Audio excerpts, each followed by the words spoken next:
Real True Education, not fake news. It's the 30th of September 2020. You're very welcome back to Real True Education, not fake news. A few comments underneath my videos and people correcting me on certain things, and that's good. This channel will correct all those, any mistakes I make or errors. And not time I say the wrong thing in a video and it means the opposite. It's very hard to concentrate. You're watching everything, like the camera and everything, and sometimes it runs out and sometimes callers coming. You know, it's not just that easy, but I'm doing my best on here. Now, this video is on electric cars. It's 21D, and we'll run through it as quick as we can. Now, just on a point of information, people may not like me saying this, but petrol Volkswagen Golfs and Polos are a bad car. They're a bad car. They have coil packs on top of the plugs, and they give no end of trouble. And there's other problems. I know several people had them, and they'd never buy them again. They're a bad car. But the diesel in the Volkswagen is alright. Now, I heard read on the news, I read papers, I don't always keep what I read, but that the electricity companies want to ban charging cars at home. You know, charging them at home at the house. And that's been talked about. And also, I know for a fact that up to about 2 months ago, you could pull up at any charging point, and courtesy of the Electricity Supply Board in Ireland, charge up your car, leave it there overnight, and it costs you nothing. And then it started to be charged. But now you have to have an account, like a phone account, like a mobile phone account, or any account. You actually have to have a direct debit and all that to go and charge up. So the honeymoon period is well and truly over, and anyone that fell for the honeymoon period, I mean, it needs their head examined. It's simply naive if that happened. Now, but at the same time, some people went for them, and Cavan County Council had one, and it ran out of juice, it ran out of charge, and they towed it, and it wrecked it. Once you tow them, they're finished. End of story. They have to be put up on a special collector, a special trailer, and brought to a point. You cannot move them on the road, and it's a huge problem if you're in the middle of Dublin and it runs out of charge and you're blocking the whole thing. This is going to be a huge problem. You cannot tow them. You can't get someone to push you out of the way, and if you do, that's the end of your car. So how are the Gardaí and the police in England and all going to handle that? That's an absolute fact, because the wheels are directly coupled to the induction motors that's in them. Essentially, the battery converts the power to three-phase AC like you have in a factory, and it runs the motor that way. I don't think they're brush motors, they're just ordinary induction motors, and there's one for each wheel as far as I know. Now, so one of the things, you cannot rely on the media to be objective. They're just giving happy news, they're fake news, you know that yourself. And I mean, you read articles and it's just all about how glorifying they are. I mean, it's just doing the government's bidding, and that's all the newspapers as well. Now, the batteries do degrade.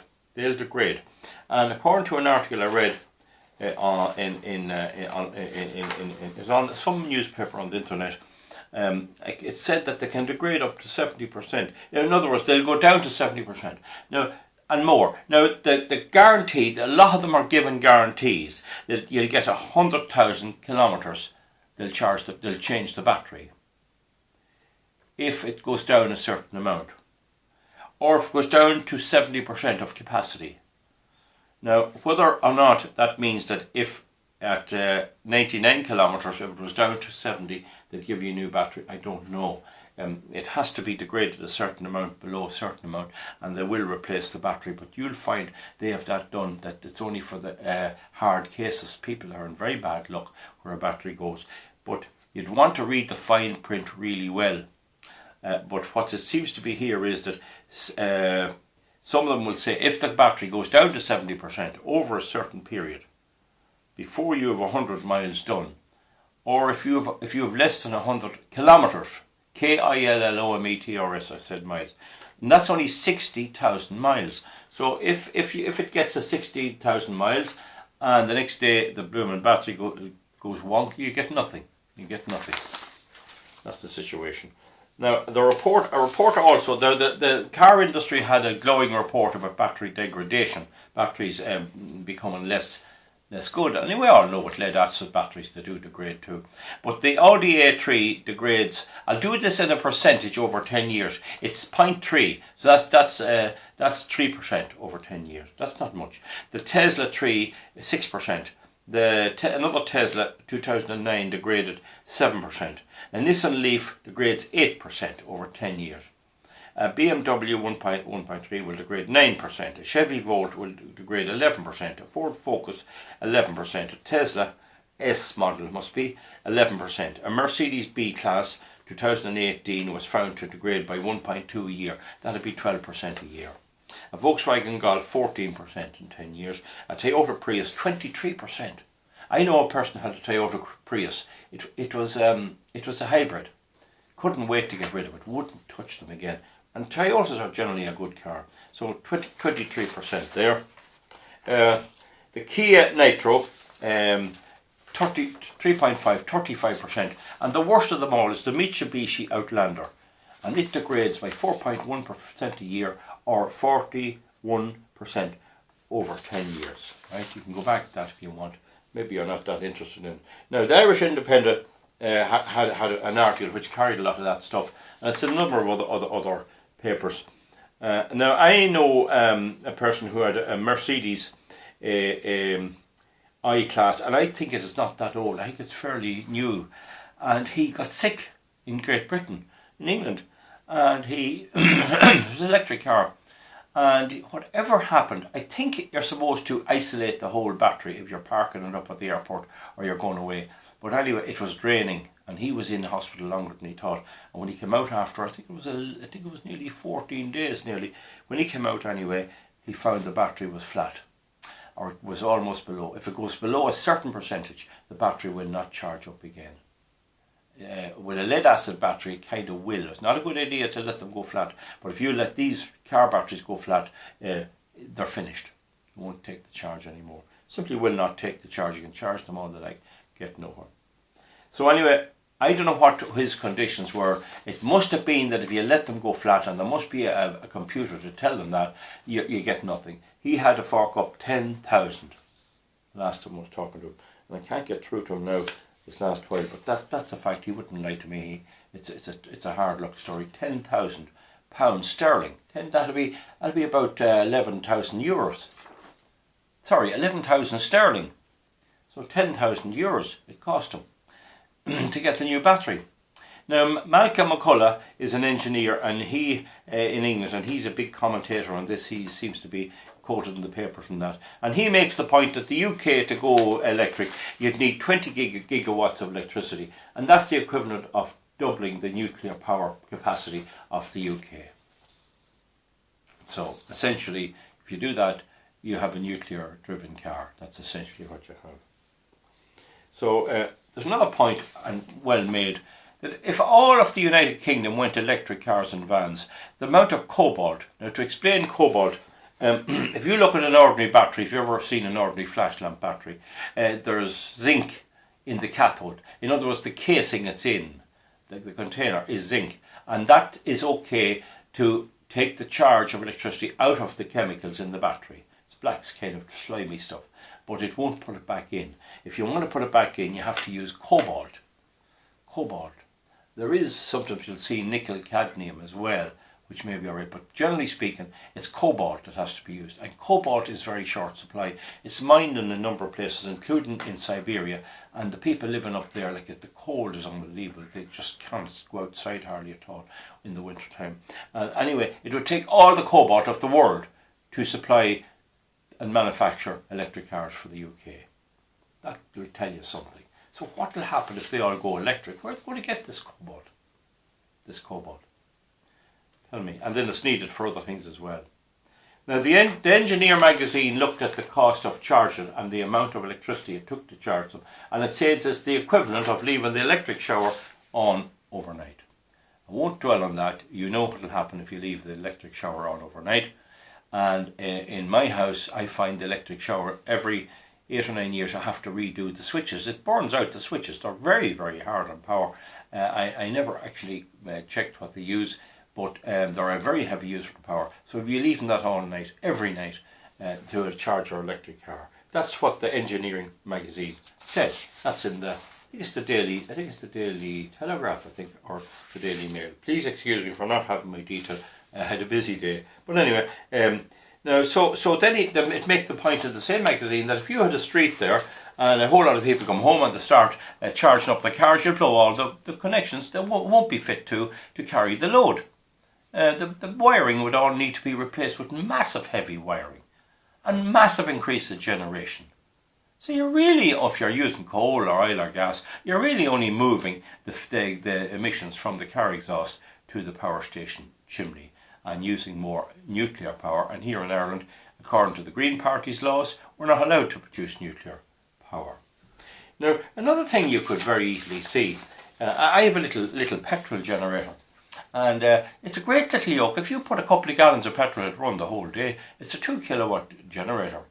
It's noisy, that's the only thing. But you could see little diesel generators, maybe a 5 kilowatt, and they can be put into a container. They're not that terribly noisy, but they're still noisy. Excuse me. So what you could see is people charging their electric cars with generators. Now, considering at the minute, if you put marked gas oil, rebate diesel oil in your car, and you're caught with it, you can be fined very heavily. You must put road fuel, which has the road excise duty in your car, the white diesel. Now you can see that you can use tractor diesel or a mixture of home heating oil mixed with a little bit of lubricating oil, and you are not paying any excise duty. It's only 71 cent. I got for the tractor the other day there, I feel it's 71 cent for the tractor diesel. So it's 136 or 7 for, maybe a little less, for the road diesel, and that'll go up in the budget this time, I've no doubt. And so people will be charging their electric cars with the red diesel. Now if you're living beside a fella doing that, you mightn't get much sleep. And that's the thing. And a lot of the AA and a lot of these road watch people and people who come out to you for call-outs, they have generators now in their vans. Small petrol generators that will get you 10 mile up the road. So if they give you a call out, I'm stuck at the corner, they'll come and it'll get you home usually. And that's the way it's going. So that's just using petrol. So what's the difference in doing that and using petrol in the car in the first place? The other big problem, and I referred to it already, is that you can't tow the electric car. That's a given. You cannot tow them because the motors are coupled directly to the wheels. And what's happening now is they're running out of charge in the middle of cities, at busy junctions, Christchurch in Dublin, or O'Connell Street, or wherever it is, like, you know, maybe on the Beckett Bridge, or right up to the toll. What happens if it runs out of charge just in the toll? The toll has to shut. You cannot pull that car or push it or move it. Can't be done. If you do, the car is finished. Finished. Do people realise that? That's an absolute fact. You can check that anywhere you want. Anyway, Oxgem is the big generator in England, and they suggest there's a simple solution to too many charging in the evening time, like now, a winter's evening, and that is to put the price up so high they can't simply do it. And the paper goes on to say what will happen then is you'll have to give up your job. You won't be able to drive to work. They'll have it so dear. They'll have a 2-tier or 3-tier system. You'll be able to charge maybe at 10 o'clock in the morning when the load is not too heavy. But this time of the evening now, when there's a big demand of a winter's evening, they'll jack up the price, and you won't be, it could be so dear. And remember now, it's the equivalent of leaving on an electric shower all night. And they'll find ways of having smart meters and everything to stop you abusing it and using the ordinary domestic electricity to charge up your electric car. I mean, at the moment, if I had an electric car here, if it wasn't going too far on it, I mean, it would be grand, and I could charge it with the tractor and tractor generator, and I could get a diesel generator, even a little petrol one. I mean, get me in and out, get me around. But you're avoiding all the excise duties on it, and the road tax is less. And where are they going to recoup all this money? They'll just say, oh, we had COVID-19, we have to jack up the whole thing, we have to charge it, so we didn't think we'd get COVID. That's what's actually going to happen there, no doubt about it. Now, the thing about data storage, Facebook and all that storage, and look at these videos being stored on servers. This is expected to draw up to 20% of the electricity needs of the country. At the minute, Ireland has a very low demand for electricity, And today, and I'll be on about this a bit more, there was a blackout in Dublin for about 6 seconds when the frequency fell. The wind died off and they hadn't enough standard generation to pick it up, and for a short while the lights went out. That's maybe alright just for lights. If you had a manufacturing economy where they're making aluminium and all that, they have no voltage switches. When you press the button on the switch, a magnet puts the machine on. And if the voltage stops for a few seconds, it pulls out and you have to reset it. Now, if that machine is pouring out molten aluminium or molten plastic, if it gets a few seconds while the cut-out blackout's on, you have to get it going. A 10 or 11 seconds could be enough, might be a minute till somebody comes out and pushes the button. And meanwhile the aluminium sets, or the plastic sets, and the whole, not alone is the aluminium gone, the machine itself is no good. You can't get the stuff out of it. So in a manufacturing economy, any break in the continuity of the supply is a complete and utter disaster. It would close a manufacturing industry, or even steel making, or any of those things where you have heat, or that it can be an absolute disaster. Now, in Ireland we use coal, oil and gas to generate electricity. They're trying to get away from the oil or gas, but we'll soon only be gas only. That means all our power will come in from a pipe in from the UK. I don't see how that's feasible, but that's the plan. And in a few years' time, if they get their way, our cars and our vans, our heating too, and our electricity will all come into a pipe, through a pipe from the UK. So if somebody turns off the valve, or something happens, or the UK is short, we'll have nothing. And we'll have no supplies of coal, we'll have no supplies of oil, we'll have no supplies of anything, and you're going to have a big problem there. None of this is thought out. Of course, in the present climate and the present green governments, and them all being so green, nobody thinks of these things. It's what we did. It's our generation that brought around this with our voting patterns, and young people aren't to blame for it, but they will probably have to pay the price. Folks, that's my view on it. You can mark underneath. I might do a bit more on this. I heard last night on the debates with the presidential in America, both Trump and Biden backing electric cars. They're very naive. This is not going to work. It's a mad scheme, and engineers have been pointing out this for ages. You want to go and buy one? That's all right. What are you going to do when it's 9.5-year-old and the battery's degraded? Who's going to buy it? And what are you going to do? Would someone buy a 10-year-old car? I mean, my last car was a 09. I bought it. It had about 8 years on it, and I'm still driving it. They get a bit hard to keep after a while, but still, it's cheap motoring, and you can do a wee bit of work yourself. So, I mean, with that, you need a new battery. A new battery could be 5, 6, 7,000. We'll have a look at that again. And you can mark it underneath if you know the price. But be careful. What I'm saying is be very careful. Be very careful when you buy an electric car. At least with the diesel car, if you have 1 litre of diesel left in it, that will give you the same drive and power and everything else as 50 litres. With the electric cars, it drains out, it has less zump. But what it does is it compartmentalises it. It's only running maybe on 1/4 of the battery, then it runs on the next, and then it runs on the next. But anyway, it's up to people themselves. I didn't deal here, and I might do a separate video with the fire hazard. And if you just simply go into the internet and Google electric car fires, you'll find reams and reams of lovely videos and all with them going on fire and the effects, and you'll just get it. It'll be well worth your while to spend 10 minutes to look at that. We might do another video. Folks, that's long enough now, and that's on electric cars, and we'll see you back for something else. And sure, thumbs up or thumbs down if you can. Bye bye. Good night.